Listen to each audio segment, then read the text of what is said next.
अस्सलामुअलैकुम एवरीवन, आप सबका फिर से वेलकम है हमारी इस चैनल विजडम एकेडमी M2 में।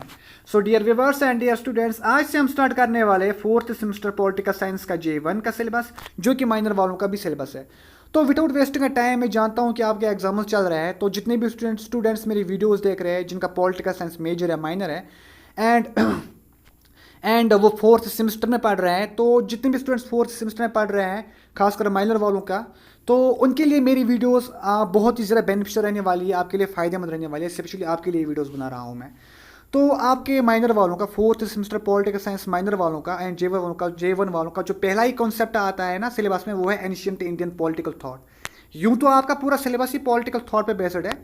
तो पहले यूनिट का पहला कॉन्सेप्ट है एंशिएंट इंडियन पॉलिटिकल थॉट। मैं आपका ज़्यादा टाइम ज़ाया नहीं करूँगा। तो क्या होता है Indian political thought and ancient Indian political thought? सीधा पॉइंट पे आता हूं, कम से कम एग्जाम को पास कर पाओ। एंशिएंट का मतलब होता है पुराना, इंडियन का मतलब होता है हमारी कंट्री, पॉलिटिकल का मतलब होता है यहाँ पे एक ऐसा सिस्टम जिससे हमारी गवर्नमेंट चल रही है, थॉट का मतलब होता है वो रूल्स, वो लॉज, वो आइडियाज़ एंड वो सोर्सेज जिनके बेस पे आपकी गवर्नमेंट सिस्टम उस टाइम पे एंशियंट टाइम पे चल रही थी। यानी कि कुल मिला के यहाँ पे बनता ये है कि एंशियंट इंडियन पॉलिटिकल थॉट का मतलब ये होता है पुराने ज़माने में जो हमारी गवर्नमेंट हुआ करती थी, जो जो हमारा हिंदुस्तान है, हमारी कंट्री है, हमारी कंट्री की जो अर्लियर पुरानी सोसाइटीज़ थी ना, उन सोसाइटीज़ में जो गवर्नमेंट हुआ करती थी, किंग्स हुआ करते थे, वो किन रूल्स का, वो किन लॉज का यूज़ करते थे अपनी सोसाइटी पे, अपनी हुकूमत को कायम रखने के लिए। कैसे? देखो, हम जाते हैं वैदिक पीरियड में, जो कि था 1500 BCE से 500 BCE तक। इस वैदिक पीरियड में जो हुकूमत हुआ करती थी ना, वो वैदिक टीचिंग्स पे बेस पे हुआ करती थी। इसके बाद क्या होता है, अगर हम इसके बाद आगे देखें, मान लो हम मुगल दौर में जाते हैं। जब इंडिया में मुगल दौर चल रहा था ना, तो उस टाइम पे क्या होता था, उस टाइम पे जो टीचिंग्स हुआ करती थी ना, वो ज़्यादातर इस्लामिक टीचिंग्स पे हुआ करती थी। यानी कि जो हुकूमत उस टाइम पे थी वो मुस्लिम हुकूमत थी, है ना। इसके बाद अगर हम कॉलोनियल दौर देखें, जब हमारे इंडिया में, जब हमारा इंडिया ब्रिटेन की कॉलोनी थी, है ना, तो जो हमारा इंडिया ब्रिटेन की कॉलोनी थी, तो उस टाइम पे क्या होता है, उस टाइम पे जो ब्रिटेन है ना, वो यहाँ पे क्रिश्चियन इन्फ्लुएंस डालता है। क्या डालता है? क्रिश्चियन इन्फ्लुएंस ज़्यादा डालता है। तो जितने भी यहाँ पे हमारे एंशियंट से लेके आज तक जो भी कुछ यहाँ पे डेवलप हुआ है, जो रूल्स, लॉज एंड जो मॉरल्स, जो मतलब जितना भी कुछ मतलब कॉन्स्टिट्यूशनली जितने भी रूल्स यहाँ पे डेवलप हो चुके हैं टाइम टू टाइम, वो सारा कुछ आता है पॉलिटिकल थॉट में। लेकिन चूंकि यहाँ पर हमारा कॉन्सेप्ट एंशियंट है, तो हम यहाँ पे पढ़ रहे हैं कि एंशियंट टाइम पे, पुराने ज़माने में ऐसे कौन से रूल्स हुआ करते थे, ऐसे कौन से लॉज हुआ करते थे, जिन रूल्स एंड लॉज के बेस पे पुराने ज़माने में हमारे भारत में उस टाइम की गवर्नमेंट अपनी सोसाइटी पे रूल किया करती थी। वही सब कुछ नीचे भी लिखा है। Ancient Indian political thought refers to a political ideas, principles, theories developed in ancient regarding the state of government, kinship and dharma and institution in society. Ancient political thought का मतलब होता है पुराने ज़माने के वो आइडियाज़, पुराने ज़माने के वो प्रिंसिपल्स, वो थेरीज जिनकी बेस पे उस टाइम की गवर्नमेंट जो थी ना, वो हमारी सोसाइटी को कंट्रोल करती थी एंड सोसाइटी में धर्मा लाती थी। धर्मा का मतलब होता है सोसाइटी में जस्टिस लाती थी, मॉरल वैल्यूज़ लाती थी। जैसे कि उस टाइम पे जो गवर्नमेंट हुआ करती ना, जैसे कि हम देखते हैं वैदिक पीरियड पे, वैदिक पीरियड पे जो राजा हुआ करता था, किंग हुआ करता था, वो लोगों के बीच इंसाफ करता था वैदिक टीचिंग्स के बेस पे। जो ऋग्वेद, यजुर्वेद, सामवेद, अथर्ववेद कहा करती थी, उनके बेस पे, उन टीचिंग्स के बेस पे उस वक्त के दौर में उस वक्त का राजा हमारे सोसाइटीज़ में इंसाफ किया करता था।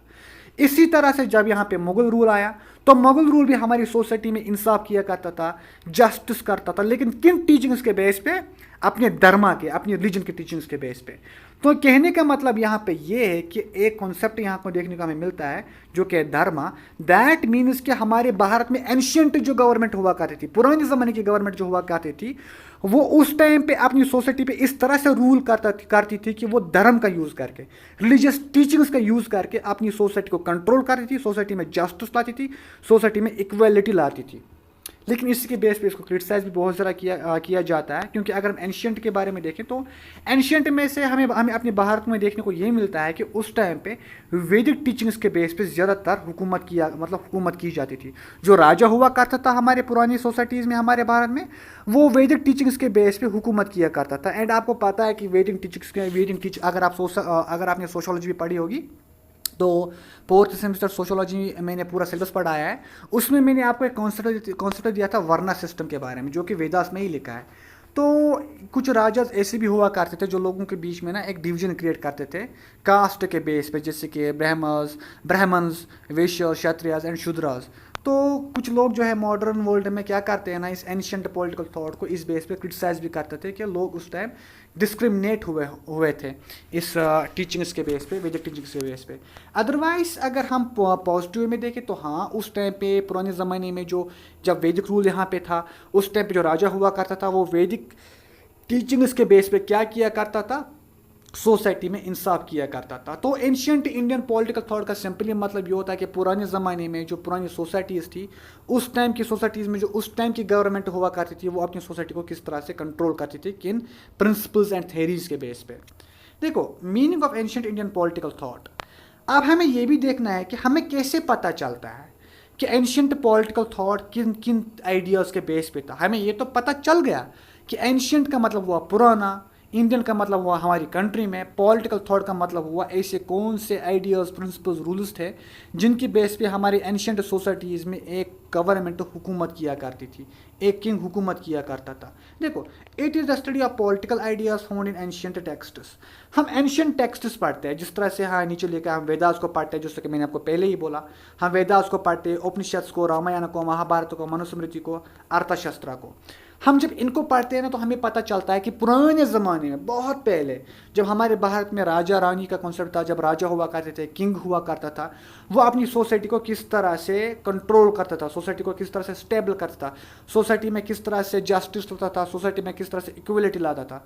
तो कुल मिला के मीनिंग यहाँ पे यह है कि एंशियंट में हम ये एंशियंट टेक्स्ट्स पढ़ के देखते हैं कि पुराने ज़माने में जो गवर्नमेंट हुआ करती थी, वो अपनी सोसाइटी को उस टाइम पे किस तरह से कंट्रोल किया करती थी। It explains the origin, nature, functions of the state. ये भी एक्सप्लेन करती है ये एंशियंट टेक्स्ट्स, ये भी एक्सप्लेन करते हैं, ये वाले एंशियंट टेक्स्ट्स ये भी एक्सप्लेन करते हैं कि हमारी सोसाइटी, हमारे भारत में जो सोसाइटीज़ थी, उनका ओरिजिन कहाँ से हुआ, नेचर कैसे हुआ, फंक्शंस किसे करती थी हमारी गवर्नमेंट उस टाइम पे। It deals with the kingship कैसे हुआ करती, उस टाइम का जो किंग था उसका एडमिनिस्ट्रेशन कैसा था, मैनेजमेंट कैसा था, वो किस तरह से जस्टिस किया कर रहा था अपनी गवर्नमेंट में, एंड लॉ को किस तरह से वो एक्शन में लाता था अपनी सोसाइटी पर। It emphasises the concept of dharma as the base of governance. जाहिर सी बात है, मैंने आपको पहले ही बोला, उस टाइम की जो गवर्नमेंट हुआ करती ना, जब वैदिक सिस्टम चल रहा था, एंड इवन वैदिक सिस्टम के बाद भी, उस टाइम की जो गवर्नमेंट थी, उस टाइम का जो राजा था, जो किंग था, वो एक्चुअली में धर्म का यूज़ करके, रिलीजियस टीचिंग्स का यूज़ करके अपनी गवर्नमेंट को ज़्यादा चला रहा था, एंड रिलीजियस टीचिंग्स का यूज़ करके सोसाइटी में जस्टिस लाता था। ठीक है, जैसे कि मैंने आपको बोला, मेजर सोर्सेज इंक्लूड है वेदास, उपनिषद, ये जितने भी एंशियंट टेक्स्ट्स है ना, ये हमें बताती है कि एंशियंट पॉलिटिकल थॉट किन रूल्स, किन प्रिंसिपल्स के बेस पे था। सिंपल में कहने का मतलब यह है कि हमारे भारत की पुरानी ज़माने की जो सोसाइटीज़ थी ना, उन पुरानी सोसाइटीज़ में जो किंग हुआ करता था, पुरानी सोसाइटीज़ की जो गवर्नमेंट हुआ करती थी, वो किस तरह से अपनी सोसाइटी को कंट्रोल करती थी, अपनी सोसाइटी पे हुकूमत करती थी। जैसे कि वैदिक सिस्टम पे, वैदिक टाइम पीरियड पे जो गवर्नमेंट थी, वो वेदास के टीचिंग्स के ऊपर, वेदास के टीचिंग्स के बेस पे अपनी सोसाइटी पे हुकूमत करती थी। इस तरह से मुगल दौर जब था, तो मुगल लीडर्स क्या करते थे, वो अपने मतलब रिलीजन के, यानी कि इस्लाम के बेस पे अपनी सोसाइटी को कंट्रोल करते थे। जो इस्लामिक टीचिंग्स थी, उनके बेस पे वो अपनी सोसाइटी में क्या करते थे, इंसाफ करते थे। तो यहाँ पर हमें ये पता चलता है कि जो एंशियंट इंडियन पॉलिटिकल थॉट है, वो एक्चुअल में बेस था कि एंशियंट टाइम्स में हमारी गवर्नमेंट किस तरह से सोसाइटी को कंट्रोल एंड सोसाइटी को वो डेवलप किया करती थी उस टाइम पे। इसके सोर्सेज है जैसे कि वेदास, उपनिषद, रामायण। ठीक है, सिंपल डेफिनेशन यही है कि एंशियंट पॉलिटिकल थॉट का मतलब होता है पुराने ज़माने की वो गवर्नमेंट्स जो उस टाइम पे रहकर अपनी सोसाइटी को कंट्रोल किया करते थे उस टाइम के रूल्स के हिसाब से। अब देखो, nature of ancient Indian political thought. अब देखो, इसका जो नेचर है ना, वो क्या क्या है।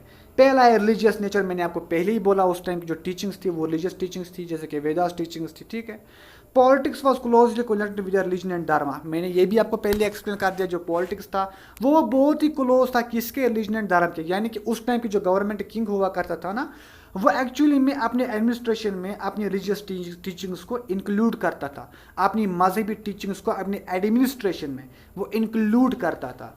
मॉरल एंड एथिक्स, जाहिर सी बात है जहाँ पर रिलीजन होगा वहाँ पे मॉरल वैल्यूज भी होंगे। कोई भी रिलीजन आपको नहीं बोलता आप चोरी करो, कोई भी रिलीजन आपको नहीं बोलता आप गलत काम करो, बल्कि हर रिलीजन आपको गलत काम करने से रोकता ही है, ठीक है। Great importance was given to justice, duty, honesty and righteous. हर मजहब आपको क्या करता है ना, जस्टिस करने के लिए बोलता है, ऑनेस्टी करने के लिए बोलता है एंड गुड डीड्स करने के लिए बोलता है। तो उस टाइम की गवर्नमेंट तो रिलीजन के बेस पे ही थी, रिलीजियस टीचिंग्स के बेस पे ही थी, तो उस टाइम की गवर्नमेंट भी आपको जस्टिस, ड्यूटी, ऑनेस्टी करने के लिए ही बोलती थी एंड उस टाइम की गवर्नमेंट बेस भी इसी पे थी। प्रैक्टिकल इन नेचर, जाहिर सी बात है अगर आप एंशियंट पॉलिटिकल थॉट को देखोगे तो उस टाइम पे मैंने आपको पहले बोला वेदास की टीचिंग्स थी पहले, बाद में क्या आया, क्रिश्चियन टीचिंग्स आई, मुगल टीचिंग्स आई। तो इन सब में ना क्या होता है कि एक रिलीजियस प्रैक्टिकल हमें देखने को मिलता है। जैसे कि अगर आप देखोगे जब यहाँ पे वैदिक सिस्टम चल रहा था ना, तो उस टाइम पे वैदिक टीचिंग्स को प्रैक्टिकली इंप्लीमेंट किया जाता था। आज अगर आप आज भी देखोगे ना, आप कुछ मुस्लिम कंट्रीज़ में जाओ, अगर कोई वहाँ चोरी करता है तो उसके हाथ काट दिया जाता है, अगर कोई जिना करता है तो उसको कोड़े मार दिया जाता है। ये तो मुस्लिम कंट्रीज़ का हो कि वहाँ की रिलीजियस टीचिंग्स आज भी इम्प्लीमेंट होती है। पुराने ज़माने में हमारे भारत में जो हिंदू रिलीजन टीचिंग्स थी उनको भी प्रैक्टिकली इम्प्लीमेंट किया जाता था, ठीक है। इस तरह से मोनार्चियल नेचर, जाहिर सी बात है उस टाइम पे किंग का रूल हुआ करता था, तो डेमोक्रेसी तो कहीं थी नहीं। वेलफेयर ओरिएंटेड, जाहिर सी बात है उस टाइम की जो मतलब किंगशिप हुआ करती थी वो अपनी सोसाइटी को कहीं ना कहीं से डेवलप ही करना चाहती थी। यानी कि उस टाइम का जो एडमिनिस्ट्रेशन हुआ करता था, उस टाइम की गवर्नमेंट जो हुआ करती थी, वो अपने रूल्स के बेस पे अपने तरीके से अपनी सोसाइटी को डेवलप करने की कोशिश करती थी, ठीक है।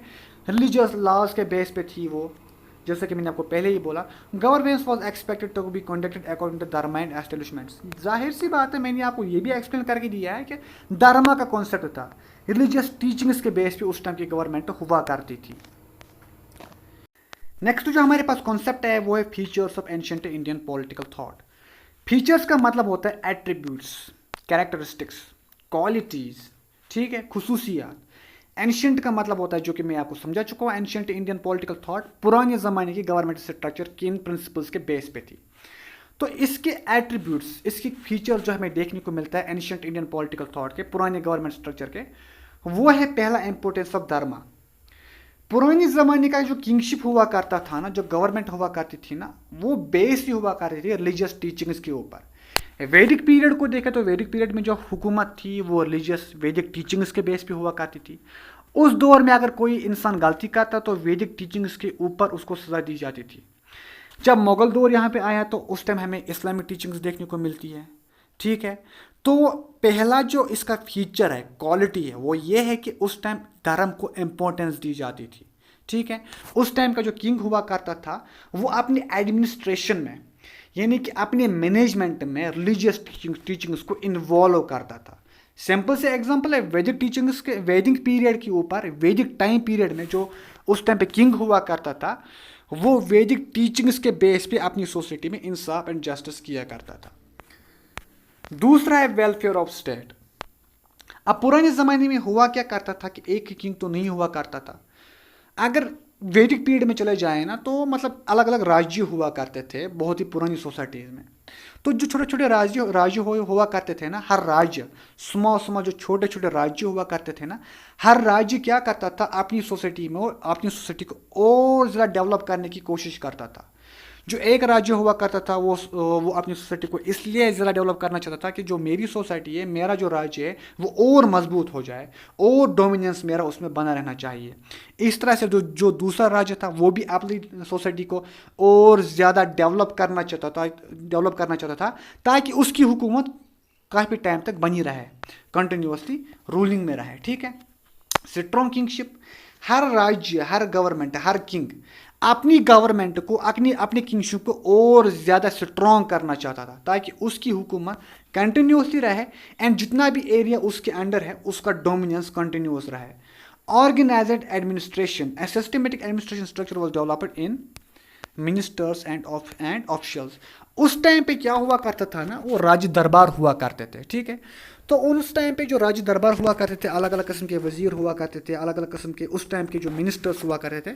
हालांकि उस टाइम में जो ये वर्ड है ना मिनिस्टर्स, ये नहीं था, मतलब उस टाइम पे जो कॉन्सेप्ट था उसके बेस में आपको बोल रहा हूँ कि अलग अलग किस्म के वजीर हुआ करते थे, सूबे हुआ करते थे, उनकी अलग अलग ड्यूटीज़ हुआ करती थी, ठीक है। तो उस टाइम भी एक एडमिनिस्ट्रेशन सिस्टम देखने को मिलता है हमें, जिस तरह से आज है, आज मोर मॉडर्नाइज है, उस टाइम उतना मॉडर्नाइज नहीं था। रूल ऑफ लॉ, जैसे कि मैंने आपको पहले ही बोला कि रूल ऑफ लॉ हुआ करता था धर्म एंड लीगल प्रिंसिपल्स के बेस पे। यानी कि जो किंग था ना, उसने जो रूल्स एंड लॉज एस्टेब्लिश किए थे रिलीजियस टीचिंग्स के बेसिस पे, उनको सब लोग मानते थे, ठीक है। तो उसके बाद है social order. Society was organise according to duties and responsibilities. उस टाइम पे भी एक सोशल ऑर्डर मेंटेन हुआ करता था। अगर आप एंशियंट सोसाइटीज़ को देखोगे ना, अगर आप वो सीरियल्स आते हैं आजकल किंग्स के, किस तरह से एंशियंट मोनार्चीज मतलब रूल किया करती थी, तो उस टाइम पे भी क्या था ना कि मतलब उस टाइम पे भी एक सोशल ऑर्डर था। उस टाइम पे भी क्या था ना कि लोग जो है ना वो अपनी किंग्स की बातों को मानते थे, अपनी किंग की बातों को मानते थे, अपनी रेस्पॉन्सिबिलिटीज़ को फुलफिल करते थे। जो उनकी ड्यूटीज़ हुआ करती सोसाइटीज़ में वो परफॉर्म करते थे। Diplomacy and foreign policy. अब डिप्लोमेसी एंड फॉरेन पॉलिसी जो कोई नया कॉन्सेप्ट नहीं है। उस टाइम पे जो राज्य हुआ करते थे, अलग अलग राज्य हुआ करते थे, तो एक राज्य जो है ना वो दूसरे राज्य के साथ डील्स किया करते थे, ट्रेड्स किया करते थे, बिजनेस किया करते थे, जिस तरह से आज होता है। आज कंट्री टू कंट्री होता है, स्टेट टू स्टेट होता है। उस टाइम राज्य टू राज्य हुआ करता था। एक किंग जो है वो दूसरे किंग के साथ डील किया करता था, दूसरे किंग के साथ ट्रेड किया करता था, बिजनेस किया करता था। Ancient thinkers discussed war, peace, alliances and trust relations, जैसे कि आज भी होता है। उस टाइम पे किंग्स क्या करते थे ना, उस टाइम पे किंग्स आपस में अलायंसेस बनाते थे, या मिल के वॉर्स लड़ते थे, या क्या क्या करते थे कि मतलब ट्रेडिंग करते थे, बिजनेस करते थे एक दूसरे के साथ, जो कि मैं आपको बोला, जो कि मैंने आपको एक्सप्लेन पहले ही करके दिया। इकोनॉमिक मैनेजमेंट हुआ करती थी, यानी कि उस टाइम पे भी टैक्सेशन का कॉन्सेप्ट था, एग्रीकल्चर का कॉन्सेप्ट था, ट्रेड, पब्लिक रेवेन्यू, ये सब भी था उस टाइम पे। उतना ज़्यादा मॉडर्न नहीं था, लेकिन उस टाइम पे भी लोगों से रेवेन्यू टैक्स कलेक्ट किया जाता था, ठीक है। अब एक कंक्लूजन, तो कंक्लूजन में हमें क्या पढ़ना है, देखो। Ancient Indian political thought combines religious, moral, practical ideas of governance. जैसे कि मैंने आपको बोला, एंशिएंट इंडियन पॉलिटिकल थॉट जो है ना वो कंबाइन करता है रिलीजियस टीचिंग्स को, मॉरल टीचिंग्स को, एंड फिर उनको प्रैक्टिकल करके इम्प्लीमेंट करता है सोसाइटी में। यानी कि उस टाइम का जो किंग हुआ करता था वो रिलीजियस टीचिंग्स को, मॉरल टीचिंग्स को प्रैक्टिकली अपनी सोसाइटी में इम्प्लीमेंट, एक्शन में लाता था। मैंने आपको पहले ही बोला, उस टाइम की जो गवर्नमेंट हुआ करती थी वो बेस हुआ करती है रिलीजियस टीचिंग्स के बेस पे। यानी कि उस टाइम का जो एडमिनिस्ट्रेशन सिस्टम था, उस टाइम का जो कॉन्स्टिट्यूशन था ना, वो रिलीजियस टीचिंग्स के बेस पे था। इट एम्फसाइजेस धर्मा, यानी कि मैंने आपको पहले ही बोला कि जो उस टाइम का कॉन्सेप्ट था धर्मा, एक बादशाह, एक किंग अपनी सोसाइटी में अपने धर्म, रिलीजन टीचिंग्स के बेस पे जस्टिस किया करता था। अपनी रिलीजियस टीचिंग्स के बेस पे वो इक्वलिटी लाता था। हर धर्म आपको अच्छे काम ही सिखाता है। तो उस टाइम जो मतलब हमारा सनातन धर्म था, इंडियन धर्म था, उसमें भी यही लिखा था कि दूसरे के साथ अच्छा करो, किसी पे जुल्म मत करो, एंड लोगों का भला कैसा होना चाहिए, किस तरह से एक किंग को क्या होना चाहिए, अपनी सोसाइटी में जस्टिस लाना चाहिए, ठीक है। तो एक कॉन्सेप्ट था धर्मा का। ये धर्म जो था ना, ये अच्छाई की तरफ ही बुलाता था। यानी कि ये जो धर्म था ना, ये लोगों में इंसाफ करने के लिए ही बोलता था और गलत कामों से रोकता था। इसलिए इस धर्म में हमें क्या देखने को मिलता है कि उस टाइम का जो किंग था ना, वो सोसाइटी के वेलफेयर के बारे में सोचता था। सोसाइटी में किस तरह से वेलफेयर लाए, एडमिनिस्ट्रेशन को किस तरह से स्ट्रॉन्ग किया जाए, एंड जो है ना लोगों के बीच में किस तरह से मेंटेनेंस एंड स्टेबिलिटी लाई जाए, लोगों के बीच में किस तरह से हार्मोनी लाई जाए, लोगों के बीच में जस्टिस एंड लोगों के बीच में इक्वलिटी कैसे लाई जाए। ये पुराने ज़माने का पॉलिटिकल थॉट इन्हीं चीज़ों के ऊपर बेस्ड था। सो आई होप आपने इस वीडियो को बहुत ज़्यादा एंजॉय किया होगा। मैंने आपके लिए बहुत ही ईजी वे में समझाया ताकि आप एग्जाम में कम से कम इसका कोर एसेंस लिख पाओ। तो इंशाल्लाह मिलते हैं कुछ ही देर में नेक्स्ट वीडियो में। तब तक के लिए इंशाल्लाह अल्लाह हाफिज़।